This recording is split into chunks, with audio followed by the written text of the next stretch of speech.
ஆனா அடுத்த முறை பிஜேபி வரும், அதுக்கு அடுத்த முறையும் பிஜேபி வரும். எப்ப பிஜேபி வராது அப்படின்னு சொல்லிட்டு அவங்களுக்கு தோணுதோ அப்போ அவங்கள்ட்ட இருக்கிற பவர்ஸ் எல்லாத்தையுமே யூஸ் பண்ணுவாங்க. ஹிட்லர் எப்படி ஒன் நேஷன் ஒன் பார்ட்டியை வந்து தான் தோக்க போறது தெரியாம இம்ப்ளிமெண்ட் பண்ணாரோ அது மாதிரி பிஜேபி தன்னுடைய தோல்வியை தெரிந்த பிறகு இதற்காக இந்த மாதிரி ஒரு அடக்குமுறையை வந்து மக்கள்கிட்ட வந்து நிகழ்த்துவாங்க. அப்பதான் நம்ம எல்லாருக்குமே புரியும் நாம ஏன் இவ்வளவு வருஷமா பிஜேபி ஆதரிச்சோம் அப்படின்னு சொல்லிட்டு. பிஜேபி தன் அடக்குமுறையை கையில எடுக்கிறதுக்கு முன்னாடி நம்ம பிஜேபியுடைய ஆட்சிக்கு ஒரு முடிவு கட்டணும், அவங்க ஒரு ஓரம் கட்டி நம்ம வைக்கணும் அப்படிங்கறதுதான் என்னுடைய கருத்து. அதற்காகத்தான் இந்த பதிவு. ஏப்ரல் 19 நடக்கவிருக்கிற நாடாளுமன்ற தேர்தல் எதற்கானது? ஃபர்ஸ்ட் நம்ம இந்த ஒரு விஷயத்த வந்து அடிப்படை இதை நம்ம புரிஞ்சுக்கிறணும், சரிங்களா?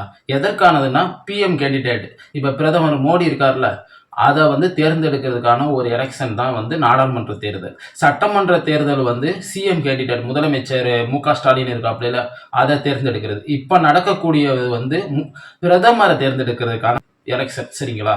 நம்ம எப்படி மக்கள் எல்லாரும் கோடிக்கணக்கான மக்கள் வாக்கு செலுத்தி எம்பி கேண்டிடேட்டை தேர்ந்தெடுக்கிறோமோ அது மாதிரி தேர்ந்தெடுக்கப்பட்ட அந்த எம்பிக்கள் வாக்களிச்சு பிரதமர் கேண்டிடேட்டை தேர்ந்தெடுப்பாங்க, சரிங்களா?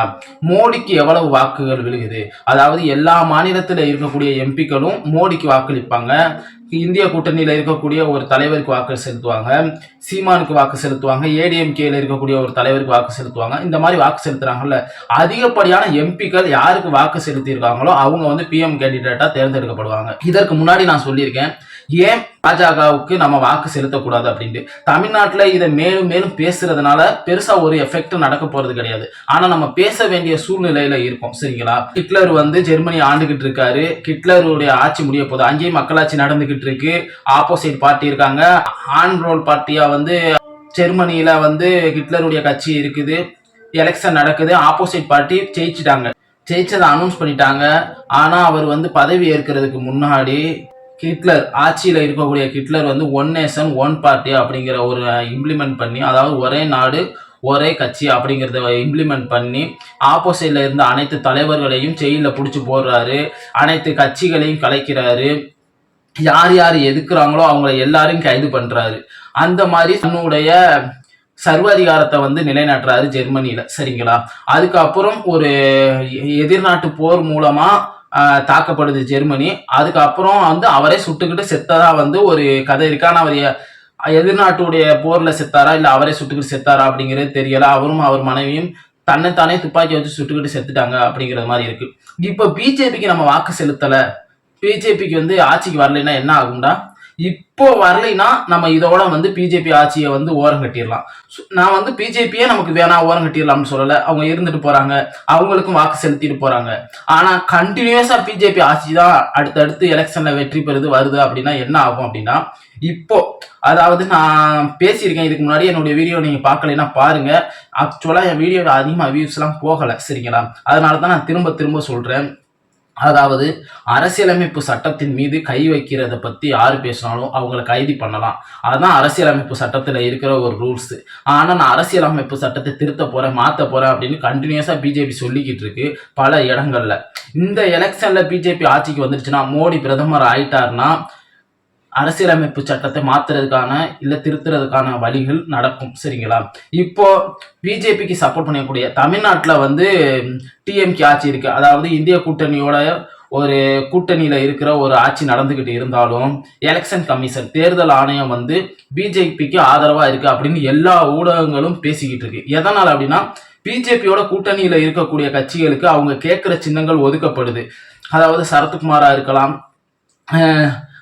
ஏஎம்எம்கே உடைய டிடிவி தினகரன், அவங்களுக்கெல்லாம் எந்த இடையூறும் இல்லாம அவங்க கேட்கிற வசதிகள் பண்ணி கொடுக்கப்படுது. அண்ணாமலை வந்து வேட்புமனு தாக்குதல் வந்து தவறுதலா பண்ணியிருக்காரு, ஆனா அவர் வந்து 2 வேட்புமனு பண்ணியிருக்காரு அப்படின்னு சொல்லிட்டு சித்தரிச்சு இன்னொரு வேட்புமனு பதிவு பண்ணப்பட்டதா சொல்லி அவர் வந்து தேர்தல் ஆணையம் தேர்ந்தெடுக்குது, சரிங்களா? தவறான ஒரு வேட்புமனு தாக்குதல் கொடுத்திருக்காங்க. நாம் தமிழர் கட்சியில இருந்து அதுக்கு புகாரும் தெரிவிக்கப்பட்டிருக்கு. ஆனா தேர்தல் ஆணையம் அவர் 2 கொடுத்திருக்காரு, 17/1 27/1 அப்படின்னு சொல்லிட்டு 2 கொடுத்திருக்காரு. அவர் வேட்புமனு 1 தவறுதலா கொடுத்துட்டாரு, இன்னொன்னு வந்து சரியா கொடுத்துட்டாருன்னு சொல்லிட்டு தேர்தல் ஆணையம் வந்து மாத்தி பேசுது. அதே மாதிரி கோயம்புத்தூர்ல அண்ணாமலையோட நண்பரா இருந்த போலீஸ் ஐபிஎஸ் அவர்கள் வந்து கண்காணிப்பாளர் ஆணையரா வந்து நியமிக்கப்பட்டிருக்காரு, சரிங்களா? ஆனா திருமாவளவனுடைய விடுதலை சிறுத்தைகள் கட்சிக்கோ பாமகவுக்கோ அவங்க கேட்கிற சின்னங்கள் ஒதுக்கப்படலை. பானை, பம்பரம் இது வந்து அவங்களுடைய கட்சியுடைய சின்னம். பாமகவுக்கு என்ன சொல்றாங்கன்னா, நீங்க 2 வேட்பாளர் வச்சிருந்தீங்கன்னா நீங்க கேட்கிற சின்னத்தை கொடுத்துரும் அப்படின்னு சொல்றாங்க. திருமாவளவன் 2 வேட்பாளர் வச்சிருந்தாலும் அவங்களுக்கு கொடுக்க மறுக்குது. சரிங்களா? அவங்க போராடி வாங்க வேண்டிய ஒரு இடத்துல இருக்காங்க. இதை விட பெரிய அநியாயம் வந்து என்டிகே, நாம் தமிழர்ல இருந்து சில இளைஞர்கள் வந்து பிஜேபிக்கு போயிருக்கலாம், போகாமலும் இருக்கலாம். ஆனா போனதாக வந்து அவங்க பிஜேபி தரப்புல சொல்லிக்கிட்டு நாம் தமிழர் கட்சியை வந்து முடக்குறாங்க. இளைஞர்கள் தான் அதிகமா வந்து பிஜேபியில இருக்காங்க, நாம் தமிழர் கட்சியில இருக்காங்கன்னு சொல்லிட்டு அவங்களுடைய சின்னத்தை முடக்குறாங்க. சரிங்களா? இந்த எலெக்ஷன்ல, அதாவது வரக்கூடிய நான் வந்து நாம் தமிழர் கட்சிக்கு எதிராக, சீமானுக்கு எதிராக நிறைய வீடியோ பேசியிருக்கேன். இந்த நாடாளுமன்ற தேர்தலுக்காக பேசியிருக்கேன். எதுக்காகனா, சீமானுக்கு இதுல வாக்களிக்கிறத விட இந்திய கூட்டணிக்கு நம்ம வாக்களிக்கணும், அப்பதான் மாறுதல்கள் ஏற்படும். நாம் தமிழர் கட்சி வேண்டவே வேணாம்னு சொல்ல மாட்டேன், அதுல இருக்கிற குறைகளை மட்டும் சொல்லியிருப்பேன். நான் வந்து டிஎம்கேல உள்ள எல்லா குறைகளையும் சொல்லலாம், இல்ல அந்த குறைகள்லாம் எதனால வந்துச்சு அப்படின்னு சொல்லிட்டு நான் அதுக்கு முட்டு கொடுக்கவும் செய்யலாம். நான் அந்த டிஎம்கேல நீங்க சொல்லக்கூடிய குற்றச்சாட்டுகளுக்கு ஃபுல்லாம் இதுதான் காரணம் அப்படின்னு நான் பேசினேன்னா முட்டு கொடுக்கறது மாதிரி இருக்கும். டிஎம்கேல எந்த குறையுமே இல்லைன்னு சொல்ல மாட்டேன். ஆனா இந்த தேர்தலில் வந்து நம்ம இந்திய கூட்டணிக்கு வாக்கு செலுத்தணும் அப்படிங்கிறது என்னுடைய தனிப்பட்ட கருத்து. எதனால அப்படின்னா, நீங்க இந்த எலெக்ஷன்ல கண்டிப்பா பிஜேபி ஜெயிக்கும். அரசியலமைப்பு சட்டத்தை மாத்துறதுக்கான வாய்ப்புகள் இருக்கு. எம்பிக்கள் வந்து நாடாளுமன்றத்தில இருந்து நீக்கப்படுறாங்க, எம்பிக்கள் அரெஸ்ட் பண்ணப்படுறாங்க, ஒரு மாநிலத்தினுடைய முதலமைச்சர் அரெஸ்ட் பண்ணப்படுகிறார், டெல்லியுடைய முதலமைச்சர் அரெஸ்ட் பண்ணப்படுறாரு, தேர்தல் ஆணையம் அவங்க கட்டுப்பாட்டுல வருது. இதெல்லாம் பழைய தேர்தலை தேர்ந்தெடுக்கும் முறையை கொண்டு வரணும்னா மாத்தணும்ன்றாங்க. ஒரே நாடு ஒரே தேர்தல் இதை இம்ப்ளிமெண்ட் பண்ணணும்னு சொல்றாங்க. இப்படி படிப்படியா அவங்க வந்து இந்தியாவை தன்னுடைய கட்டுப்பாட்டுக்கு கொண்டு வர பாக்குறாங்க, இந்தியாவை தன்னுடைய கட்டுப்பாட்டுக்குள்ள எடுத்துக்கிற பாக்குறாங்க.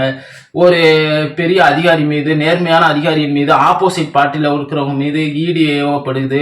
சென்ட்ரல் கவர்மெண்ட்ல என்னென்ன பண்ண முடியுமோ போலீஸை வச்சு அரெஸ்ட் பண்ணப்படுது. எல்லாமே வந்து நடந்துகிட்டு இருக்கு. அடுத்து பிஜேபி வரும், அதுக்கு அடுத்தும் பிஜேபி வரும், அதுக்கு அடுத்தும் பிஜேபி வரும். பிஜேபி இந்த முறை 2024 ஆட்சி அமைச்சிருச்சுன்னா, ஆட்சி அமைச்சிரும் கன்ஃபார்மா. சரிங்களா? அமைச்சிருச்சு. ஆனா அடுத்த முறை பிஜேபி வரும், அதுக்கு அடுத்த முறையும் பிஜேபி வரும். எப்ப பிஜேபி வராது அப்படின்னு சொல்லிட்டு அவங்களுக்கு தோணுதோ அப்போ அவங்கள்ட்ட இருக்கிற பவர்ஸ் எல்லாத்தையுமே யூஸ் பண்ணுவாங்க.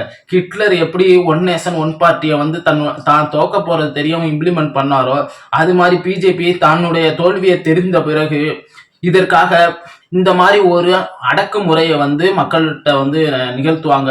அப்பதான் நம்ம எல்லாருக்குமே புரியும் நாம ஏன் இவ்வளவு வருஷமா பிஜேபி ஆதரிச்சோம் அப்படின்னு சொல்லிட்டு. பிஜேபி தன் அடக்குமுறையை கையில எடுக்கிறதுக்கு முன்னாடி நம்ம பிஜேபியுடைய ஆட்சிக்கு ஒரு முடிவு கட்டணும், அவங்க ஒரு ஓரம் கட்டி நம்ம வைக்கணும் அப்படிங்கறதுதான் என்னுடைய கருத்து. அதற்காகத்தான் இந்த பதிவு.